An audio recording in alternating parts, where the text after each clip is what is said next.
दोस्तों 0.00005 टेस्ला का एक छोटा सा अर्थ का मैग्नेटिक फील्ड सूरज से आने वाले हाई एनर्जी कॉस्मिक पार्टिकल्स को, जो कि पल भर में धरती से जीवन को समाप्त कर सकते हैं, उनको डाइवर्ट कर देता है और करता आ रहा है। तभी तो धरती पर जीवन पॉसिबल है। अब सवाल ये आता है कि अगर इस मैग्नेटिक फील्ड को बढ़ाकर 10 की पावर 11 टेस्ला तक ले जाएंगे तो धरती पर क्या बदलेगा, हमारे साथ क्या अलग अलग होने लगेगा, और क्या चांद और सूरज में भी कोई फर्क पड़ेगा।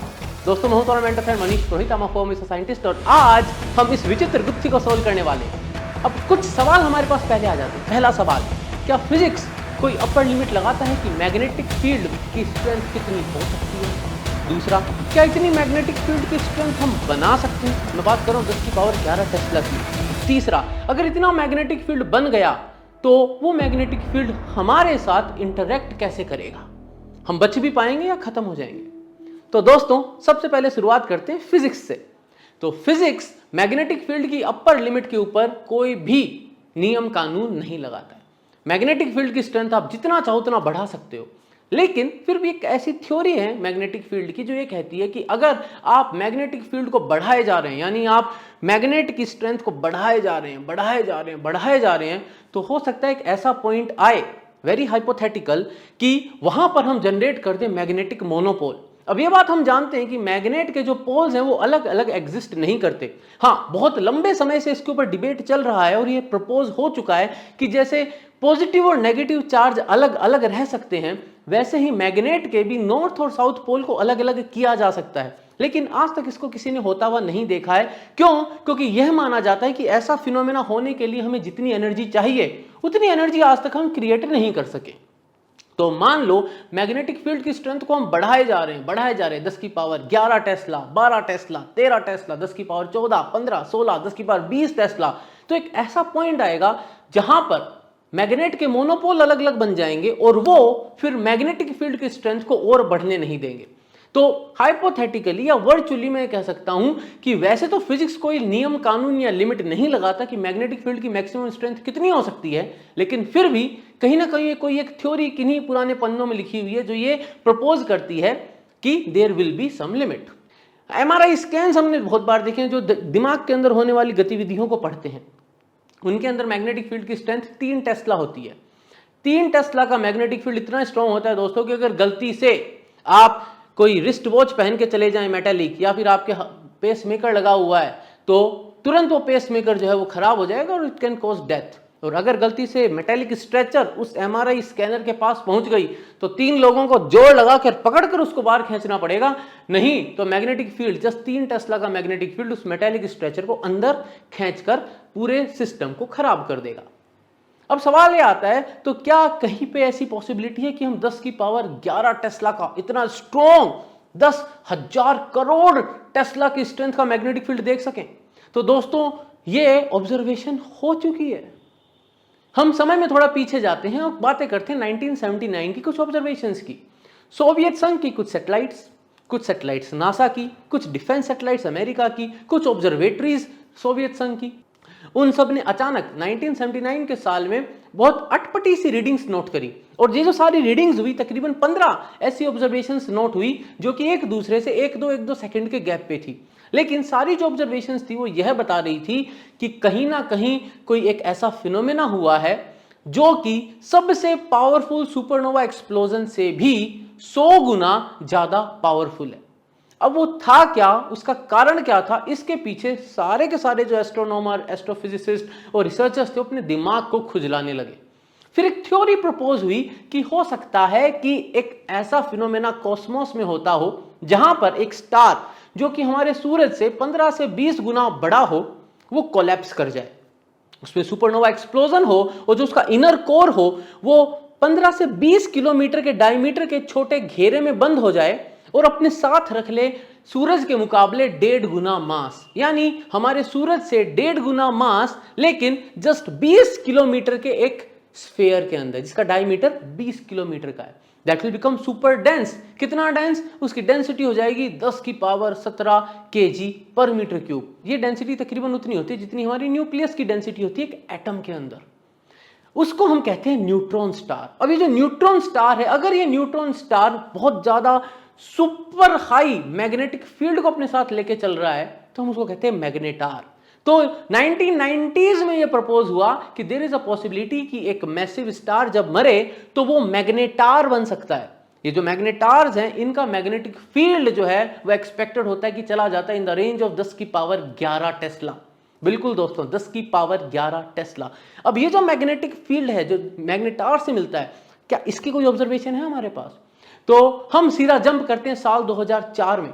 साल 2004 में 27 दिसंबर साल 2004 को कुछ ऐसी ऑब्जर्वेशंस मिली जो कि दिमाग को एकदम बौखला देने वाली थी। वो ऑब्जर्वेशंस हमें मिली थी 50,000 लाइट ईयर दूर एक फिनोमेना हुआ था उसके कारण। अब ऑब्जर्वेशन ये थी कि जो सोर्स जो हमसे 50,000 लाइट ईयर दूर है और हमारी ही मिल्की वे गैलेक्सी में दूसरी साइड है जहां पर सोलर सिस्टम है, उसके opposite side on the other side of the milky way Galaxy हमसे 50,000 लाइट ईयर दूर एक ऐसा सोर्स है जो कि मैग्नेटिक फील्ड फेंके जा रहा है। और उस मैग्नेटिक फील्ड के चलते उस स्टार पर जब स्टार क्वेक आ रहे हैं, भाई अर्थ पे अर्थ क्वेक आते हैं, वैसे उस स्टार पे स्टार क्वेक आ रहे हैं। उन स्टार क्वेक्स के चलते जो मैग्नेटिक फील्ड की स्ट्रेंथ के अंदर इलेक्ट्रॉन्स, पॉजिट्रॉन्स, प्रोटॉन्स, ये सब जो बंधे हुए चार्ज पार्टिकल्स हैं वो इतनी हाई एनर्जी से एक दूसरे में टकरा रहे हैं that they are generating gamma ray bursts. और वो इतना स्ट्रॉन्ग इंपैक्ट था, इतना स्ट्रॉन्ग इंपैक्ट था कि 0.2 सेकंड में इतनी एनर्जी रिलीज हुई जितनी एनर्जी हमारा सूरज पिछले 2.5 लाख साल में जनरेट कर पाया है। यानी एक ऐसा स्टार है जिसके अंदर इतना स्ट्रॉन्ग मैग्नेटिक फील्ड है जो जब गड़बड़ करता है तो 0.2 सेकंड में हमारे सूरज की 2.5 लाख साल में जितनी एनर्जी जनरेट हुई है वो जस्ट 0.2 सेकंड में फेंक देता है। 50,000 लाइट ईयर दूर ये जो स्टार है इसने धरती के एटमॉस्फेयर के अंदर खलबली मचा दी थी। अब इस वक्त हाल फिलहाल हमारे पास 10 से 15 ऐसी ऑब्जर्वेशंस हैं कॉस्मोस की जहां पर हमें ये बात कंफर्म होती है कि yes there exists a star जिसको हम मैग्नेटार कह सकते हैं, जिसका मैग्नेटिक फील्ड 10 की पावर 11, 10 की पावर 12 टेस्ला की रेंज का होता है और वो न्यूट्रॉन स्टार का ही एक भाई है। चलो ये बात तो समझ में आ गई कि ठीक है, यानी इस कॉस्मोस के अंदर there are some very super strong magnetic field sources, magnetar जो है। अब सवाल ये आता है कि मैग्नेटार का जो मैग्नेटिक फील्ड है, जो इतना स्ट्रॉन्ग मैग्नेटिक फील्ड है, तो हमने क्या क्या देख लिया? हमने देख लिया कि फिजिक्स कोई अपर लिमिट लगाती है तो वर्चुअली लगाती है। क्या हमारे पास कोई ऐसा सोर्स है जो बहुत स्ट्रॉन्ग मैग्नेटिक फील्ड जनरेट कर सके? यस, वी हैव मैग्नेटार्स जो कि 10 की पावर 11 टेस्ला का मैग्नेटिक फील्ड जनरेट कर देते हैं। अब हम आते हैं तीसरे सवाल पे। तीसरा सवाल ये कि इतने स्ट्रॉन्ग मैग्नेटिक फील्ड में हमारे साथ क्या होगा? तो लेट्स गो हाइपोथेटिकल। तो दोस्तों साइंस फैंटेसी है, तो साइंस फैंटेसी में हम घुस जाते हैं। तो मान लो 20 किलोमीटर डायमीटर का एक स्टार तो कुछ ज्यादा बड़ा नहीं होगा ना। हम एक मैग्नेटार को उठाकर धरती और चांद के बीच में रख देते हैं। धरती और चांद के बीच में, यानी तकरीबन हम धरती से 1,90,000 किलोमीटर दूर एक मैग्नेटार को लाके रख देते हैं। मान लो अचानक वहां पे एक मैग्नेटार प्रकट हो गया, सुपरनोवा एक्सप्लोजन वगैरह सब होने के बाद, क्योंकि सुपरनोवा एक्सप्लोजन होने से पहले अगर एक स्टार वहां गया तो हमें वैसे ही खा जाएगा। तो सुपरनोवा एक्सप्लोजन हो गया है, एक मैग्नेटार बन गया है, वो अचानक कोई आइंस्टाइन रोजन ब्रिज के थ्रू वहां प्रकट हो जाता है, स्पेस टाइम को डिस्टॉर्ट करके। तो अगर वो वहां पर एक मैग्नेटार आ जाता है, यानी धरती से तकरीबन 2 लाख किलोमीटर दूर अगर एक मैग्नेटार आ जाता है तो उसका मैग्नेटिक फील्ड इतना स्ट्रॉन्ग होगा कि जैसे ही वहां प्रकट होगा वैसे ही धरती के ऊपर से सारा मैग्नेटिक डेटा साफ, यानी credit card, debit card, magnetic tax, सब कुछ, इन सब का सारा डाटा रीसेट हो जाएगा। अब अगर वो मैग्नेटार धीरे धीरे हमारे पास आने लगा और वो धरती से तकरीबन 2000 या 3000 किलोमीटर पास आ गया है, तो ये जो मैग्नेटिक फील्ड है 10 की पावर 11 टेस्ला का, ये इतना स्ट्रॉन्ग होगा कि हमारे शरीर के अंदर के जो एटम्स हैं, भाई एटम को हम कैसे देखते हैं? हम एटम को देखते हैं एज ए स्फीयर, है ना, इलेक्ट्रॉन क्लाउड न्यूक्लियस के चारों तरफ घूम रहा है। तो जैसे जैसे मैग्नेटिक फील्ड स्ट्रेंथ बढ़ेगी, तो भाई हम फिजिक्स में पढ़ते हैं 11th-12th की फिजिक्स में कि एक फोर्स है, लोरेंज फोर्स कहते हैं, जिसको जो कहता है force equals to Q V B. Q is the charge, V is the velocity and B is the magnetic field. तो मैग्नेटिक फील्ड मूविंग चार्ज के ऊपर फोर्स लगाता है, और अगर दोनों के बीच में एंगल 90 डिग्री है तो वो उसको डेविएट करता है सर्कल के अंदर। यानी अगर मैग्नेटिक फील्ड आ जाता है और मैं अज्यूम करता हूं जो इलेक्ट्रॉन्स हैं वो न्यूक्लियस के चारों तरफ घूम रहे हैं, तो मूविंग चार्जेस हैं, और वो जो मूविंग चार्जेस है उन पे जब फोर्स लगेगा तो इवेंचुअली व्हाट विल हैपन, जो एटम है उसका जो शेप है वो स्फेयर से सिलेंड्रिकल हो जाएगा और जैसे जैसे मैग्नेटिक फील्ड की स्ट्रेंथ बढ़ेगी वो सिलेंडर से निडल शेप हो जाएगा, यानी structure of atom will completely and totally distort. And to keep in perspective, अगर 10 की पावर 11 टेस्ला का मैग्नेटिक फील्ड जो है वो आ जाता है और मेरे पास एक हाइड्रोजन एटम है, तो हाइड्रोजन एटम का जो रेडियस है वो 200 गुना कम हो जाएगा। पहले ही हाइड्रोजन एटम का रेडियस जो है वो 0.59 एंगस्ट्रॉम होता है, वो और 200 गुना कम हो जाएगा तो कुछ बचेगा ही नहीं।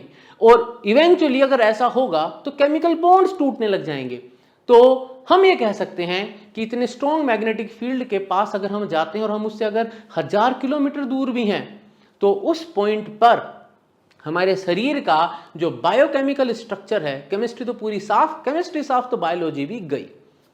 लेकिन इसको और थोड़ा फैसिनेटिंग बनाते हैं। मान लो मैग्नेटार अब धरती से दूर निकल गया और कहीं डीप स्पेस में है जहां पे परफेक्ट वैक्यूम है, तो मैग्नेटार उस परफेक्ट वैक्यूम को वैक्यूम नहीं रहने देगा। ये जो स्ट्रॉन्ग मैग्नेटिक फील्ड है, ये मैग्नेटिक फील्ड वैक्यूम को भी इस तरीके से घुमाओ फिराओ कर देता है कि वो ऐसे बिहेव करता है जैसे कि वो कोई कैल्साइट का क्रिस्टल हो, यानी जब रोशनी उससे पास होगी तो वो रिफ्रैक्शन दिखाएगी। There is nothing, there is no gravity, there is no other material, it's a perfect vacuum. फिर भी due to very strong magnetic field, it will show birefringent phenomena. इतना स्ट्रॉन्ग मैग्नेटिक फील्ड अगर है और वहां से कोई फोटोन को पास किया जाए तो वो फोटोन को दो पार्ट में तोड़ देगा। ये जो मैग्नेटिक फील्ड है, अगर मैं इसकी एनर्जी डेंसिटी निकालता हूं, 10 की पावर 11 का मैग्नेटिक फील्ड है और अगर मैं इसकी एनर्जी डेंसिटी निकालता हूं, वो एनर्जी डेंसिटी आती है that is equal to approximately 10,000 times the mass density of lead. अब तुम बोलोगे एनर्जी डेंसिटी मास डेंसिटी के बराबर कैसे, तो हम चले जाते हैं एनर्जी मास इक्विवेलेंस पे एल्बर्ट आइंस्टाइन साहब के। तो एनर्जी जो है मैं उसको मास के इक्विवेलेंट रख सकता हूं, यानी यहां पर एक और तिकड़म बिठा सकते हैं दोस्तों। वो तिकड़म ये है कि अगर मैं एक सुपर हाई मैग्नेटिक फील्ड को जनरेट करता हूं और उसकी स्ट्रेंथ को बढ़ाए जा रहा हूं, तो देयर इज अ पॉसिबिलिटी कि मैं स्पेस टाइम को मास एनर्जी इक्विवेलेंस के थ्रू इतना डिस्टॉर्ट कर दूं that I may get a black hole just because of magnetic field. तो दोस्तों ये था एक फैसिनेटिंग सा वीडियो जहां पर हमने एक्सप्लोर किया कि अगर अर्थ का मैग्नेटिक फील्ड 10 की पावर 11 टेस्ला हो जाता है इंस्टेड ऑफ 50 माइक्रो टेस्ला, तो क्या बदलेगा। तो ये बदलेगा कि सबसे पहले तो धरती के ऊपर से जीवन समाप्त हो जाएगा, तो बाकी और कुछ जो भी बदलाव होगा उसको देखने के लिए हम बचेंगे ही नहीं। तो दोस्तों अगर वीडियो पसंद आया तो लाइक करो, शेयर करो, सब्सक्राइब करो, बेल आइकन जरूर दबा देना, सोशल मीडिया पर जरूर फॉलो करना, लिंक डिस्क्रिप्शन में मिल जाएगा। मिलेंगे अगले वीडियो में दोस्तों, तब तक के लिए जय हिंद।